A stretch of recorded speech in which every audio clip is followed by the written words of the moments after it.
Welcome to Atharva crack competition. সবাইকে স্বাগত জানাচ্ছি।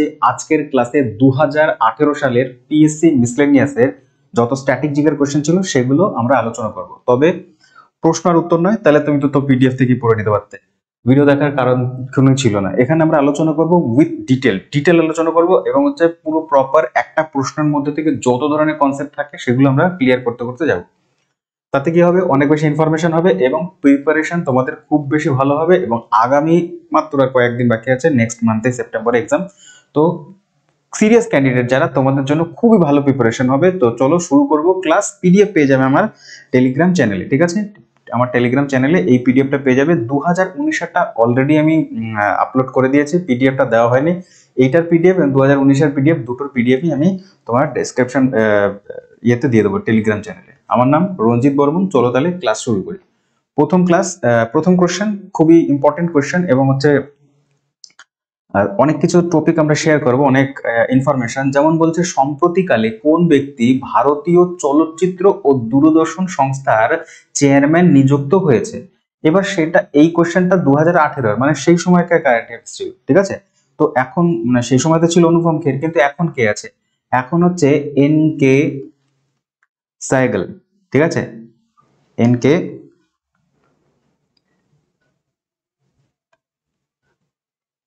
ওকে, এন কে সাইগল।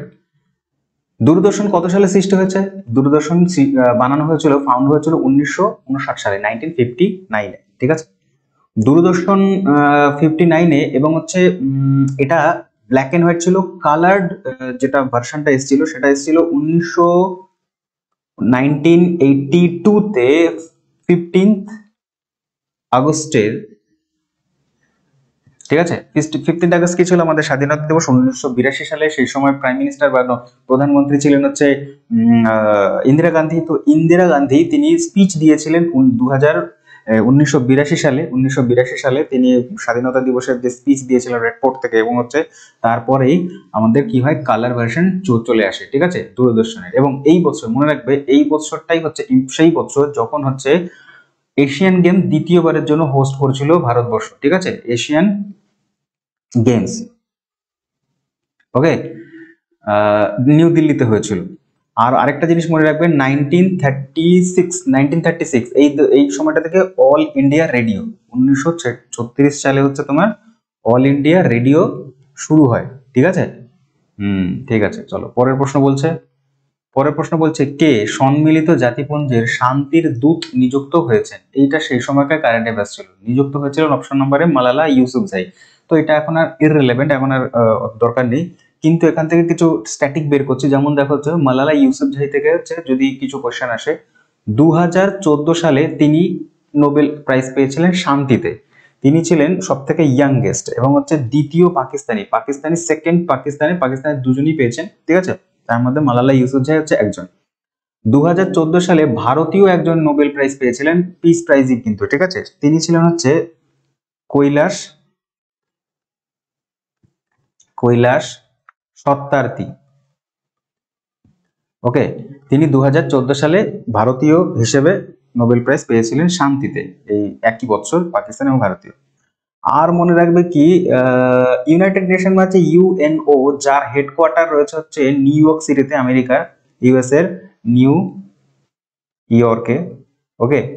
আর নিউ ইয়র্ক ইউএসএ তে জানি। আর এটা ফাউন্ড হয়েছিল 1945-এ 24শে অক্টোবর, যেই দিনটাকে বলা হয় তোমার 24শে অক্টোবরকে বলা হয় ইউনাইটেড নেশন ডে। কতজন মেম্বার আছে? টোটাল মেম্বার 193 জন, ঠিক আছে? সম্মিলিত জাতিপুঞ্জের শান্তির দূত। আর কি বলবো এখান থেকে? চলো, ঠিক আছে, নেক্সট কোশ্চেন বলি। পরের প্রশ্ন বলছে, বিজ্ঞানী সিভি রমন, স্টার দেবে কোশ্চেনটা, ভীষণ ইম্পর্টেন্ট, অনেক ইনফরমেশন দেবো। সিভি রমন আবিষ্কার করেছিলেন, কি আবিষ্কার করেছিলেন? আমরা প্রত্যেকে জানি তিনি রমন এফেক্ট আবিষ্কার করেছিলেন। অ্যাকচুয়ালি সেটা ছিল scattering of light, okay, scattering of light আবিষ্কার করে, ওকে। আর এইটা ছিল 28শে ফেব্রুয়ারি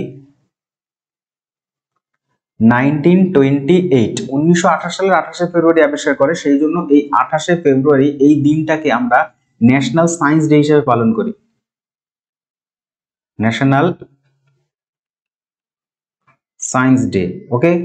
আচ্ছা, তারপরে 1930 সালে প্রথম ভারতীয় যিনি সায়েন্স ক্যাটাগরিতে ফিজিক্সে নোবেল পায়, আর ভারতীয় হিসাবে সেকেন্ড ছিল। প্রথম 1913 সালে, শুধু ভারতীয় নন, পুরোপুরি এশিয়ার 1913 সালে রবীন্দ্রনাথ টেগোর পেয়েছিলেন, মানে রবীন্দ্রনাথ ঠাকুর পেয়েছিলেন 1913 সালে গীতাঞ্জলির ইংলিশ ট্রান্সলেশন সং অফারিংস এর জন্য নোবেল পেয়েছিলেন, কিন্তু তিনি সাহিত্য বা লিটারেচারে পেয়েছিলেন, ঠিক আছে। আর 1930 সালে প্রথম ভারতীয় যিনি হচ্ছে ফিজিক্সে পেয়েছেন বা সায়েন্স ক্যাটাগরিতে পেয়েছেন সে হচ্ছে সিভি রমন বা সেকেন্ড ইন্ডিয়ান, ওকে, 1930 সাল। আর 28শে ফেব্রুয়ারিটা হচ্ছে আমাদের ন্যাশনাল সায়েন্স ডে, ওকে। আচ্ছা, এক্স রে কে আবিষ্কার করা হচ্ছে? রন্টজেন, রন্টজেন, ঠিক আছে। সেই জন্য তাকে একদম প্রথম বছর 1901 সালে, 1901 সাল থেকেই হচ্ছে নোবেল প্রাইজ দেওয়া হয়, সেই বছরই রন্টজেন পায়, ওকে। আচ্ছা, তারপরে পরের প্রশ্ন বলছে ভারতীয় মহিলা ক্রিকেট টিমের ক্যাপ্টেন কে? বর্তমানে বলবো, তখন ছিলেন মিথালি রাজ, এখন তিনি রিটায়ার্ড, ঠিক আছে, রিটায়ার হয়ে গেছেন। তিনি হচ্ছেন ওয়েমেন ক্রিকেটারদের মধ্যে ম্যাক্সিমাম স্কোরার, ম্যাক্সিমাম রান করেছেন, মোটামুটি ওই 7,800 রান মতন তার এতে রয়েছে, ঠিক আছে, কাছে রয়েছে। আর কি বলবো এখান থেকে, হ্যাঁ, বর্তমানে কে রয়েছে? বর্তমানে রয়েছে হচ্ছে হরমনপ্রীত কৌর, হরমনপ্রীত কৌর, ওকে। তিনি হচ্ছেন বর্তমান মহিলা ক্রিকেট দলের অধিনায়ক। আর মহিলা হকি দলের অধিনায়ক হচ্ছে, কেন বলছি তার কারণ হচ্ছে অলিম্পিক চলছে, কোশ্চেন আসতে পারে, ঠিক আছে। তো তিনি হচ্ছেন সেলিমা, সেলিমা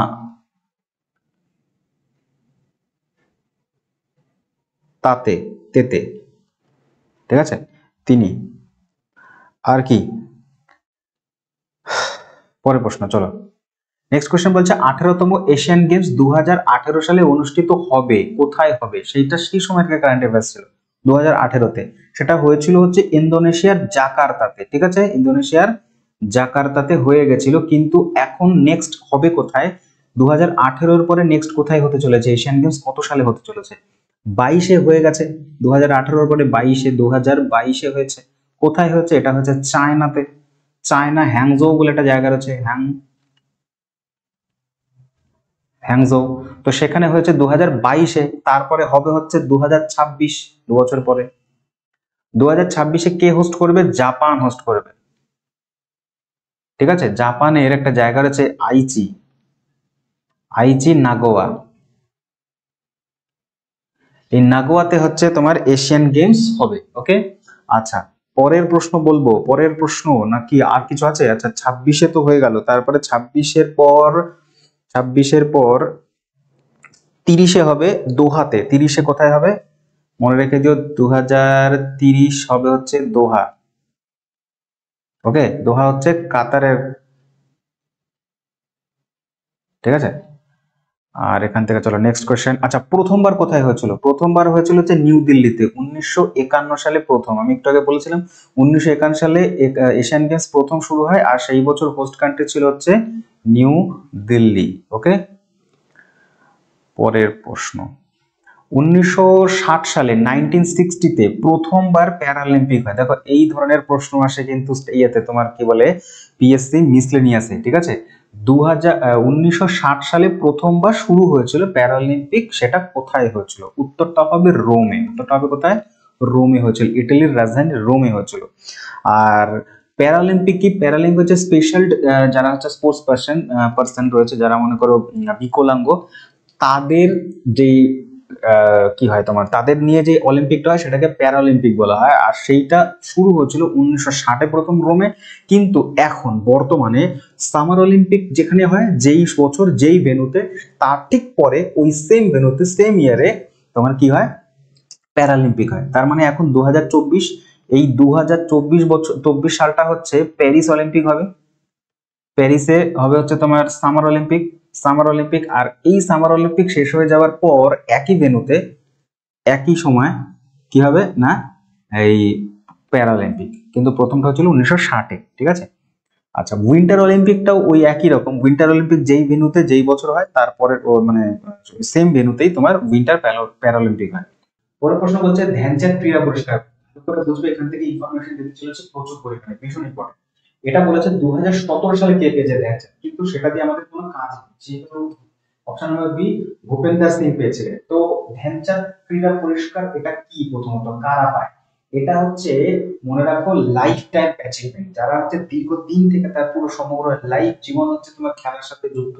শুধু ক্রিকেট নয় বাবা, ভারতবর্ষের অনেকগুলো খেলা রয়েছে, সেই যে কোনো খেলার সাথে যুক্ত স্পেশাল বা কোনো ব্যক্তি, খেলার স্পোর্টস পার্সন, তাকেই ধ্যানচাঁদ পুরস্কার দেওয়া হয় লাইফ টাইম অ্যাচিভমেন্ট হিসেবে। ঠিক আছে, তো ধ্যানচাঁদ পুরস্কার প্রথম দেওয়া হয়েছিল 2002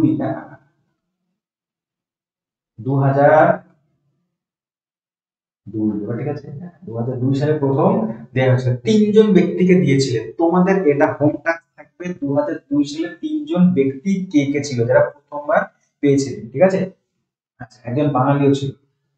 2002 সালে কি দেওয়া হয়, এদেরকে দেওয়া হবে হচ্ছে 10 লাখ টাকা দেওয়া হবে। 10 লাখ টাকা কিছুই না তাদের কাছে, কিন্তু তাদের কাছে সম্মানটা বেশি। এই যে তোমরা কারাটে ক্লাসে পড়ছো যে ধ্যানচাঁদ পুরস্কার কে পেয়েছে, 10 লাখ টাকা দেওয়া হবে, সাথে একটা স্ট্যাচু দেওয়া হবে। ওকে, স্ট্যাচু দেওয়া হবে, কার স্ট্যাচু? ধ্যানচাঁদের স্ট্যাচু। হকির জাদুকর বলা হয়। তিনি 1928 সালে যে অলিম্পিক হয়েছিল, 1928 সালের অলিম্পিক গোল্ড জিতেছিল ভারতীয় হিসেবে। ভারতীয় হকি টিম প্রথম অলিম্পিকে গোল্ড আনে 1928 সালে। সেই হকি টিমের পার্ট ছিল বা অংশ ছিল হচ্ছে এই ধ্যানচাঁদ। ঠিক আছে, ধ্যানচাঁদ হকির জাদুকর বলা হয় তাকে। আর কি বলবো এখান থেকে, হ্যাঁ তো স্ট্যাচু দেওয়া হয়, 10 লাখ টাকা দেয়, একটা সার্টিফিকেট দেওয়া হয়। ঠিক আছে, এবার একটা ইনফরমেশন তোমার সাথে বলি, কারো কারো কনফিউশন হবে। একটা অ্যাওয়ার্ড রয়েছে ভারতের, এটা তো গেল ধ্যানচাঁদ অ্যাওয়ার্ড, হচ্ছে তোমার খেলার সর্বোচ্চ, খেলার হচ্ছে তোমার লাইফ টাইম অ্যাচিভমেন্ট। এবার সাউন্ড ঠিকঠাক আসবে, ঠিক আছে। আচ্ছা, খেলার হচ্ছে তোমার সর্বোচ্চ পুরস্কার হচ্ছে রাজীব গান্ধী খেল রত্ন। খেল রত্ন, ওয়েট 1991 থেকে 92 সালে প্রথম দেয়া হয়েছে, কিন্তু এটার নাম পরিবর্তন করে 2021 সাল থেকে এটাকে করা হয়েছে মেজর ধ্যানচাঁদ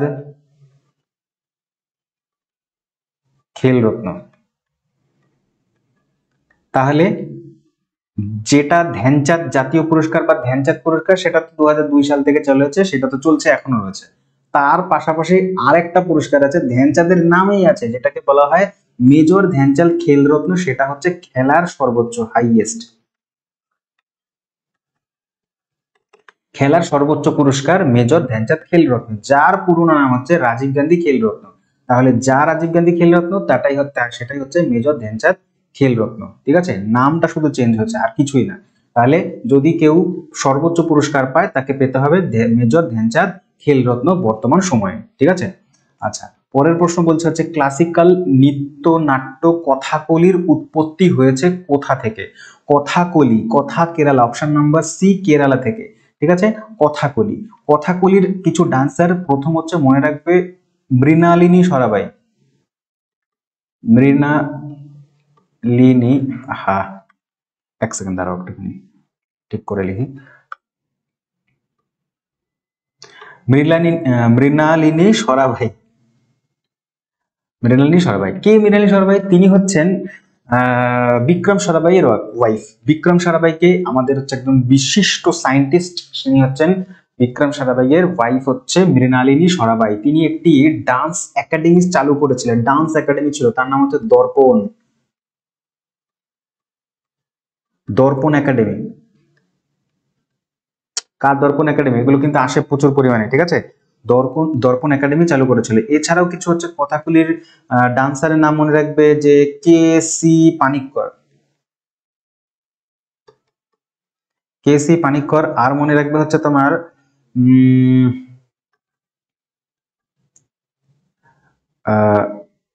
রমন কুট্টি, রমন কুট্টি নাইয়ার, রমন কুট্টি নাইয়ার। তো রমন কুট্টি নাইয়ার মনে রাখবে। ঠিক আছে। আর কেরালার না আরেকটা ক্লাসিক্যাল ডান্স আছে, সেটাকে আমরা বলি, কেরালার আরেকটা ক্লাসিক্যাল ডান্সকে বলবো কি বলবো, সেটা বলবো হচ্ছে মোহিনী আট্টম। মোহিনী আট্টম, ঠিক আছে। এই মোহিনী আট্টম যে ডান্স, তার যে প্রখ্যাত একজন ডান্সার রয়েছে, তার নাম হচ্ছে কল্যাণী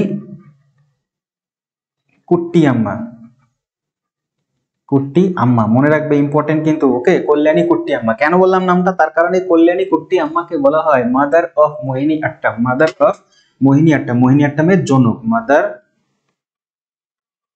অফ, এক সেকেন্ড সরে যাবো এক্ষুনি, মোহিনী আট্টম।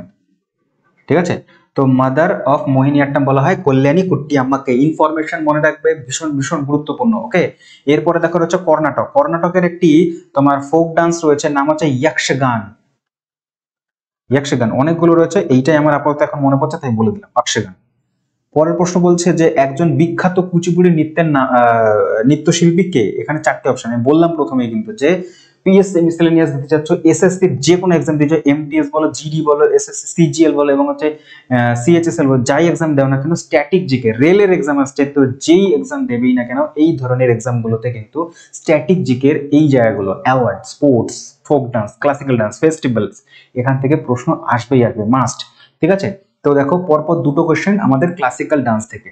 তো কে কুচিপুড়ি ডান্সার? কুচিপুড়ি ডান্সার হচ্ছে, দেখবে অপশন নাম্বার এ যামিনী রেড্ডি। ঠিক আছে, যামিনী রেড্ডি, রেড্ডি রেড্ডি ইউ হয়ে গেছে, তো যামিনী রেড্ডি।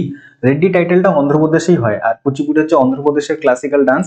এবং মনে একটা কোশ্চেন আসে যে কোন ক্লাসিক্যাল ডান্স সেই গ্রামের নাম অনুসারে হয়, যে গ্রাম থেকে অরিজিন হয়, তো গ্রামটার নাম হচ্ছে কুচেলাপুরম, কুচেলাপুরম, কুচেলাপুরম থেকে উৎপন্ন হয়েছে তাই নামটা হয়ে গেছে কুচিপুড়ি, তাই কুচিপুড়ি কুচেলাপুরম থেকে আসে। আর এই যে তিনজন, ভারতী গুপ্তা, দুর্গা দাস এবং সীতারা দেবী, এরা প্রত্যেকেই হচ্ছে কত্থক ডান্সার,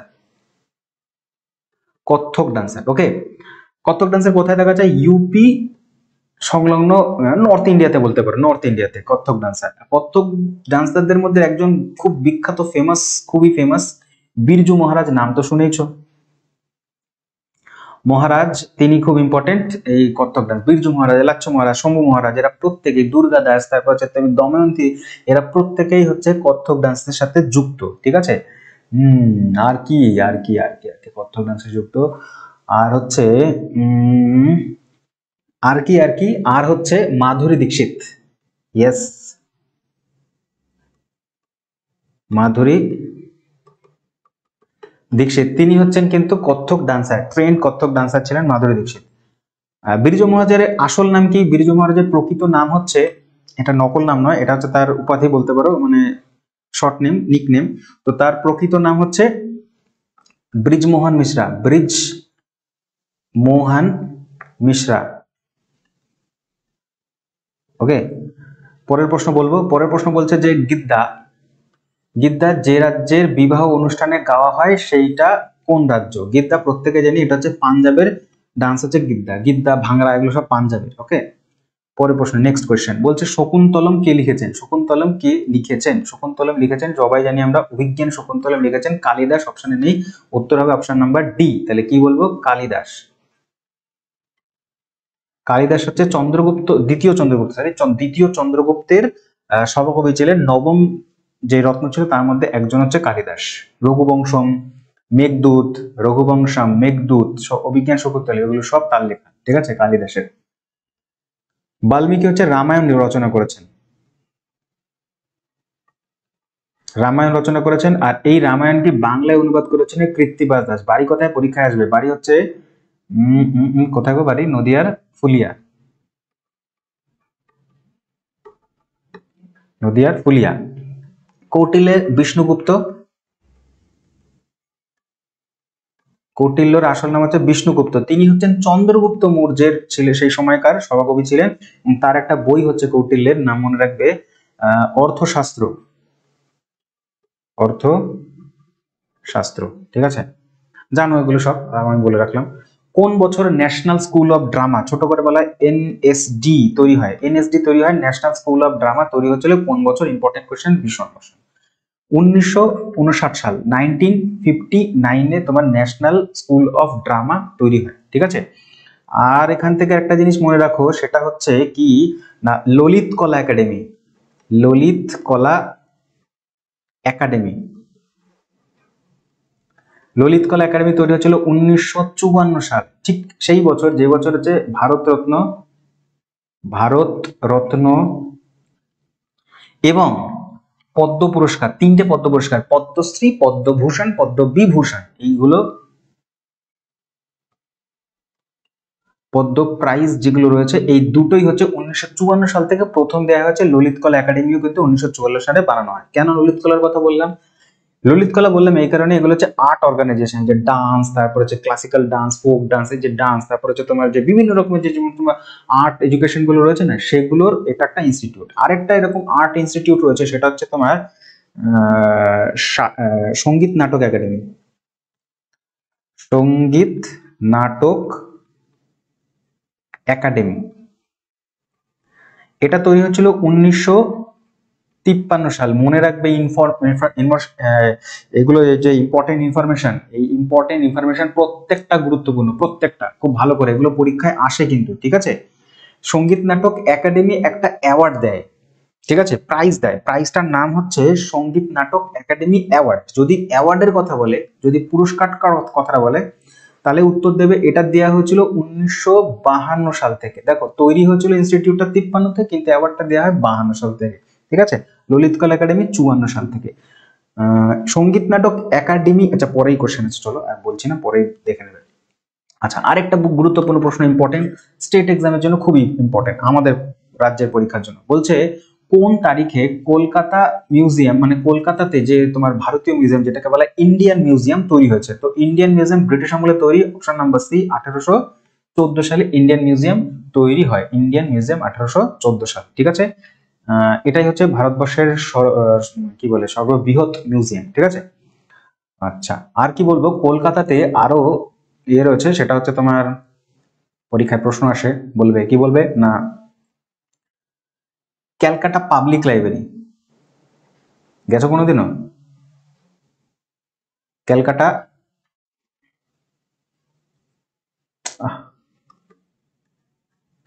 তো মনে হয় পাবলিক লাইব্রেরি, লাইব্রেরি তৈরি হয়েছিল 1836 সালে। 1836-এ ক্যালকাটা পাবলিক লাইব্রেরি। এই পাবলিক লাইব্রেরির নামটা পরিবর্তন করে দেওয়া হয় ইম্পিরিয়াল লাইব্রেরি। তো পরীক্ষায় দেখবে কি চাইছে, ইম্পিরিয়াল লাইব্রেরি চাইছে নাকি পাবলিক লাইব্রেরি চাইছে। তো পাবলিক লাইব্রেরি হচ্ছে তোমার 36, আর ইম্পিরিয়াল লাইব্রেরি হচ্ছে তোমার 1903, যেটা ছিল হচ্ছে লর্ড কার্জন। তোমরা প্রায় পড়ে থাকো, লর্ড কার্জন হচ্ছে ইম্পিরিয়াল লাইব্রেরি তৈরি করেছে, এবং এইটাকেই ভারত স্বাধীন হওয়ার পর এটাকে নামটা পরিবর্তন করে দিয়েছে ন্যাশনাল লাইব্রেরি। ন্যাশনাল লাইব্রেরি এটা হচ্ছে 1953 সালে, 1953 তিনটেই মনে রাখবে, ইম্পর্টেন্ট ইনফরমেশন তোমাদের সাথে শেয়ার করছি। পরের প্রশ্ন বলবো যে কে বাঁশের বাঁশি, বিশের বাঁশি বলছে না, বাঁশের বাঁশি বাজানোর জন্য বিখ্যাত। বাঁশের বাঁশি বাজানো যে ফ্লুট আর কি, ঠিক আছে, ফ্লুট বাজায় এখানে একজন, option number C Pannalal Ghosh, আর একজন হরিপ্রসাদ চৌরাসিয়া। হরিপ্রসাদ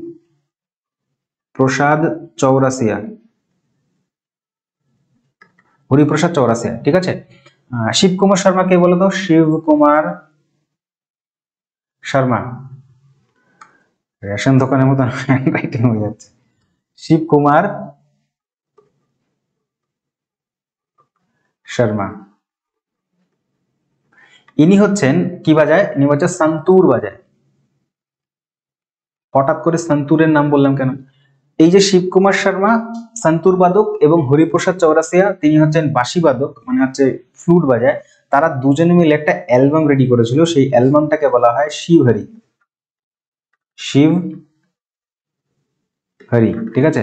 তাদের একটা ইয়ে ছিল, কি বলে তোমার, একসাথে করে কি বলে ওইটাই ছিল।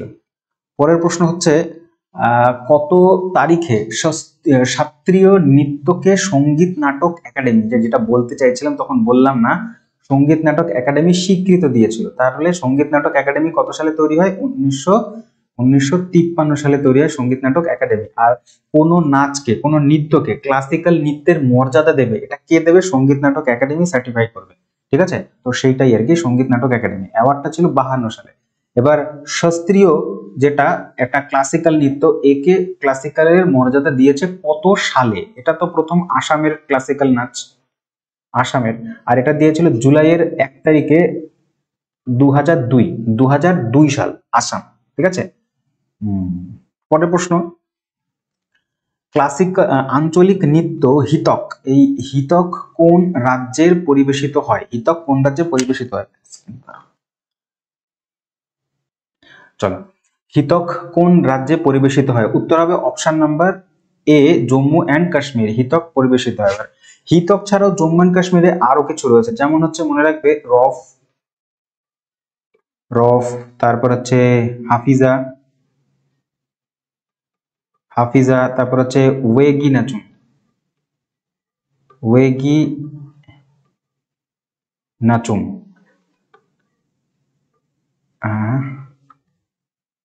ইম্পর্টেন্ট কিন্তু এগুলো, ঠিক আছে। ধামাল, আপাতত এই কটাই মনে পড়ছে।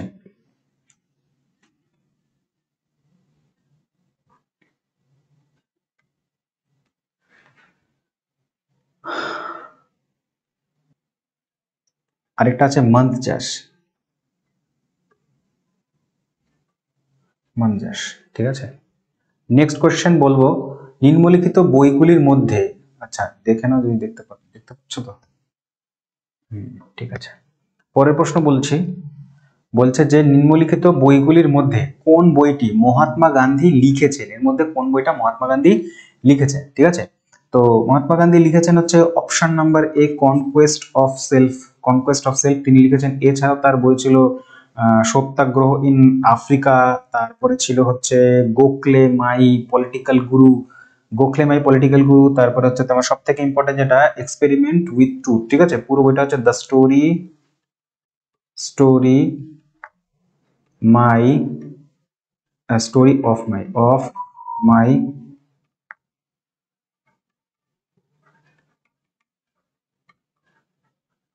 এক্সপেরিমেন্ট উইথ ট্রুথ, ঠিক আছে। আরেকটা ইম্পর্টেন্ট বই আছে যেটা মনে রাখবে, হিন্দ স্বরাজ, ঠিক আছে, হিন্দ স্বরাজ। পরের প্রশ্ন বলি, next question, essay on the Gita, essay on the Gita কে লিখেছেন? এসে অন দ্য গীতা ভীষণ ইম্পর্টেন্ট কোয়েশ্চেন, খুব পরীক্ষায় আসে। এসে অন দ্য গীতা এটা লিখেছেন হচ্ছে অরবিন্দ ঘোষ, যিনি বন্দে মাতারম ইংলিশ ট্রান্সলেশন করেছিলেন। বন্দে মাতারম, বন্দে মাতারম হচ্ছে 6টা স্টানজা আছে আর কি, ঠিক আছে। তো সেইটা হচ্ছে তিনি ইংরেজিতে ট্রান্সলেট করেছিলেন এই অরবিন্দ ঘোষ। অরবিন্দ ঘোষ থেকে একটা জিনিস মনে রাখবে, তিনি হচ্ছেন 1909 সালে আলিপুর বোমামালায় ফেসে গেছিলেন, তাকে উদ্ধার করেছিল, ওখান থেকে বাঁচিয়েছিলেন। তার নাম হচ্ছে চিত্তরঞ্জন দাস, চিত্তরঞ্জন দাস, ঠিক আছে। চিত্তরঞ্জন দাস হচ্ছে সুভাষচন্দ্র বোসের পলিটিক্যাল গুরু, ওকে। স্বরাজ্য দল তিনি, হিস্ট্রিতে চলে যাচ্ছে আমি। এখান থেকে কিছু ইনফরমেশন বলবো, এই অরবিন্দ ঘোষের আরো কিছু বই রয়েছে, ঠিক আছে। যেমন হচ্ছে কর্মযোগা, কর্মযোগা, ঠিক আছে। সিনথেসাইজ অফ যোগা, ঠিক আছে। তারপরে লিখবে হচ্ছে সাবিত্রী, ইম্পর্টেন্ট, সাবিত্রী আর লেজেন্ড অ্যান্ড সিম্বল, ঠিক আছে। আরেকটা ইম্পর্টেন্ট যেটা না বললেই নয়, life divine, life life life life divine, তো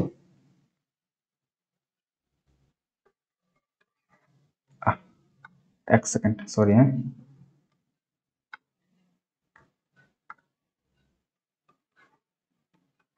লাইফ ডিভাইন, এগুলো হচ্ছে অরবিন্দ ঘোষের ইম্পর্টেন্ট কিছু বুক। তারপরের প্রশ্ন বলছে I follow the Mahatma, star দেবে কোশ্চেনটাতে, important. I follow the Mahatma বইটি কে লিখেছেন? I follow the Mahatma K M Munshi লিখেছেন, কে এম মুন্সি, ঠিক আছে। কে এম মুন্সি লিখেছেন আই ফলো দ্য মাহাত্মা, ওকে। পরের প্রশ্ন বলবো, Jurassic park, star the question, important. Jurassic park এই বইটির রচনাকার কে? মাইকেল ক্রিকটন হচ্ছে জুরাসিক পার্কের রচনাকার, ঠিক আছে। আচ্ছা, স্ট্যানলি, স্ট্যান লি তিনি লিখেছেন স্পাইডারম্যান, স্পাইডারম্যানের রাইটার হচ্ছে স্ট্যানলি। তারপরে Jerry Saigol, Jerry Jerry Jerry Saigol, Saigol তো, জেরি সাইগল অ্যান্ড তার সাথে হচ্ছে জো সাস্টার, জো সাস্টার, এরা দুজনে মিলে লিখেছেন যে সুপারম্যান, ঠিক আছে। বব কেন, বব কেন, ইনি লিখেছেন হচ্ছে বব কেন লিখেছেন হচ্ছে ব্যাটম্যান, ঠিক আছে। তাহলে স্ট্যানলি লিখেছেন হচ্ছে সুপারম্যান, হ্যাঁ স্ট্যানলি হচ্ছে স্পাইডারম্যান স্ট্যানলি। তারপর হচ্ছে জো সাস্টার হচ্ছে জেরি সাইকেল, ইনি হচ্ছেন সুপারম্যান, আর বব কেন হচ্ছে ব্যাটম্যান। আর হচ্ছে জঙ্গল বুক কে লিখেছে? রুডিয়ার্ড কিপলিং, ঠিক আছে,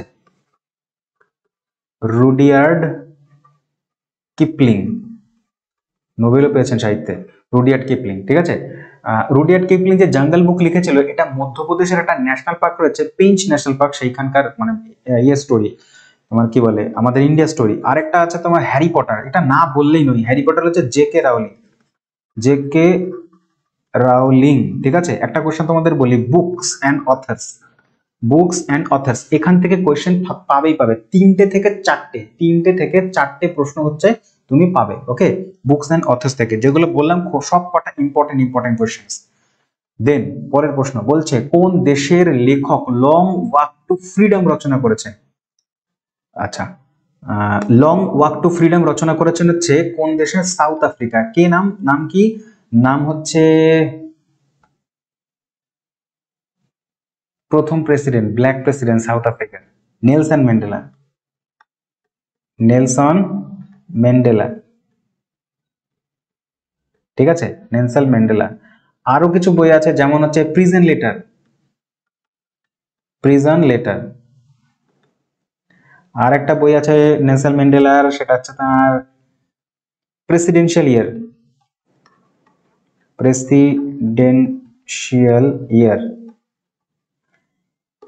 নেলসন ম্যান্ডেলা থেকে ইম্পর্টেন্ট ইনফরমেশন বলছি, 1990 দ্বিতীয় অভারতীয় যিনি হচ্ছেন ভারতরত্ন পেয়েছেন।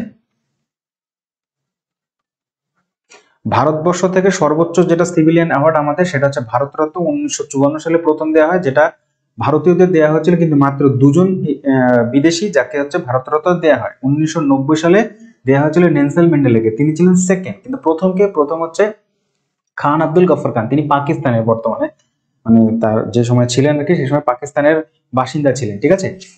দেশ ভাগ হয়ে যাওয়ার পর তিনি পাকিস্তানে চলে যান।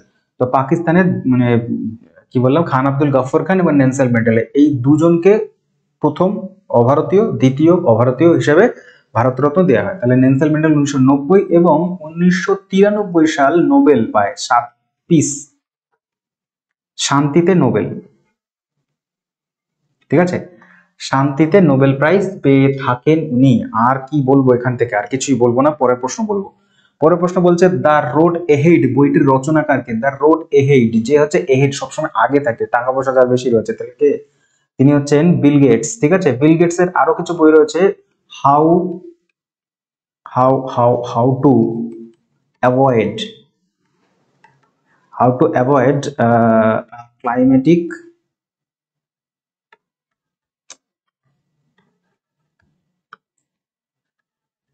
Climate disaster. আরেকটা হচ্ছে তোমার হাউ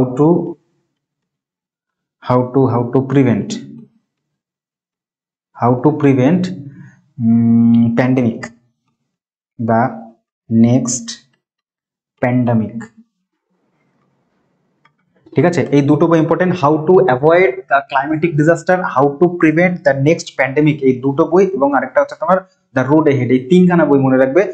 কার লেখা? না হচ্ছে তোমার বিল গেটস এর লেখা, বিল গেটস, ওকে। আচ্ছা, পরের প্রশ্ন বলবো হচ্ছে, দ্য রাইট অফ ম্যান এই বইটির লেখক কে? এটা হচ্ছে থমাস পাইন লিখেছেন রাইট। কি হলো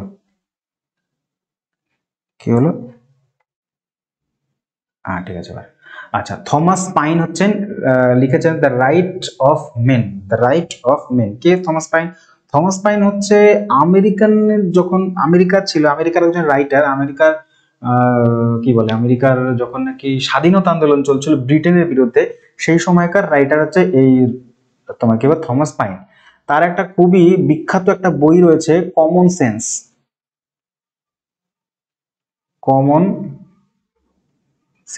ঠিক আছে। আর একটা বই মনে রাখো, সেটা হচ্ছে the American crisis, American crisis, আর কি আমেরিকান ইন্ডিপেন্ডেন্স,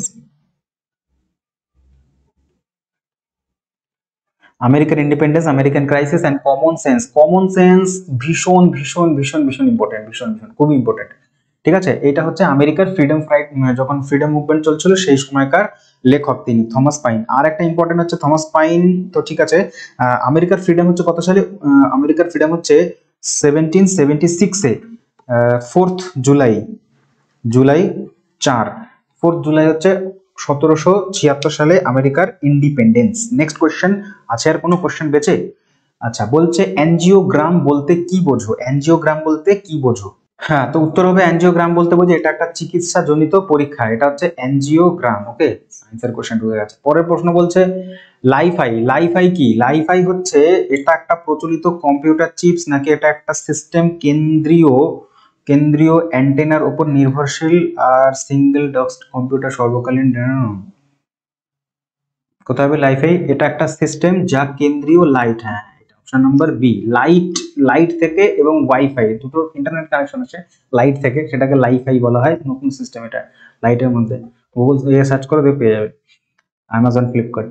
কে পোলারয়েড ইনস্ট্যান্ট ক্যামেরাটি ডিজাইন করেছেন? পোলারয়েড ক্যামেরাটি ডিজাইন করেছেন, এটাই হচ্ছে শেষ প্রশ্ন, option number A, Edwin Land. Edwin Land তিনি আবিষ্কার করেছেন হচ্ছে পোলারয়েড ইনস্ট্যান্ট ক্যামেরাটি। ঠিক আছে, so thank you very much. সম্পূর্ণ ভিডিও যদি দেখো তাহলে ভালো কথা, তাহলে অনেক বেশি সিরিয়াস তুমি। আর যদি সেশন ভালো লাগে তাহলে একটা লাইক করে দিও, আমি পিডিএফ দিয়ে দেবো। আর লাইক করলে আমি নেক্সট 2012 যেই সেশন সেটা নিয়ে আসবো স্ট্যাটিক জিকের। দেখতে থাকো অথর্ব ক্র্যাক কম্পিটিশন। খুব শীঘ্রই দেখা হচ্ছে আরেকটি খুব ইন্টারেস্টিং ভিডিও নিয়ে। ধন্যবাদ।